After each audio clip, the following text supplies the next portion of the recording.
Hello, Future Holly here. So the piece ended up breaking while I was trimming it down, which was a disappointment since this was for an assignment for one of my classes at the time.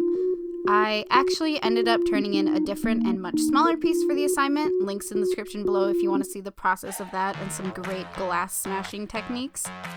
I was I don't want to say devastated, but I was definitely slightly panicking and was very concerned about getting this done since the due date was coming very close, and I ended up having to get an extension, which was terrifying because I don't typically do that, but my professor was pretty cool about it and was actually a bit more excited to see the finished product itself than worry if it was completed exactly on time.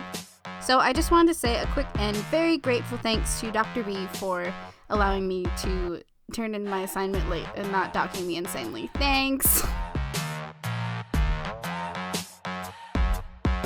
So flash forward to the next semester, and that's when I decided to just see what would happen if I tried to fuse the pieces together by overlaying glass and glaze. Glaze typically has glass in it, and that's what makes it shiny and waterproof. As you can see here, I'm shaving down the pieces the best I can in order to salvage this piece that I had already spent quite a lot of time and effort on. I decided to shave it down for two different reasons. The first being that the thinner the pieces are, the less glass I had to use, which in turn would make the piece weigh a lot less. And number two, since where the pieces broke were uneven, shaving it down would help them to better align.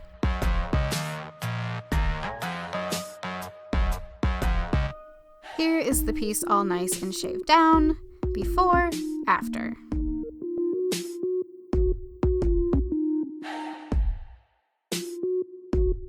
The next step was to bisque fire the piece, which is a fancy term for firing the piece in the kiln for the first time.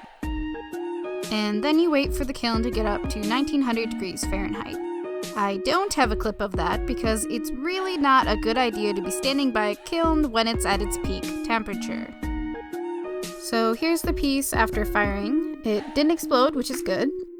And then it's time to glaze, fancy term for painting pottery. I didn't glaze all the way down so that the glass would have something to grab onto when it all melted down. The pink layer of glaze that you see here is actually clear glaze. It's an overcoat, which means it goes over the glaze that doesn't have glass in it. Use overglaze if you want your piece to look shiny and to be more waterproof, and to just give it an overall nicer finish.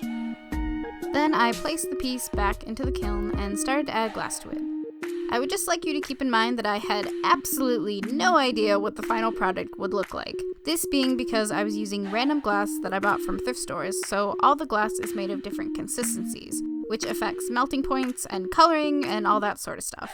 And also, I was firing different colors of glass all together, which can have some pretty crazy chemical reactions. Yes, I did use a smashed Disney Princess glass. I wanted to see if the design would burn off in the firing process, not to mention it was pretty beat up before I threw it on the ground and smashed it to pieces.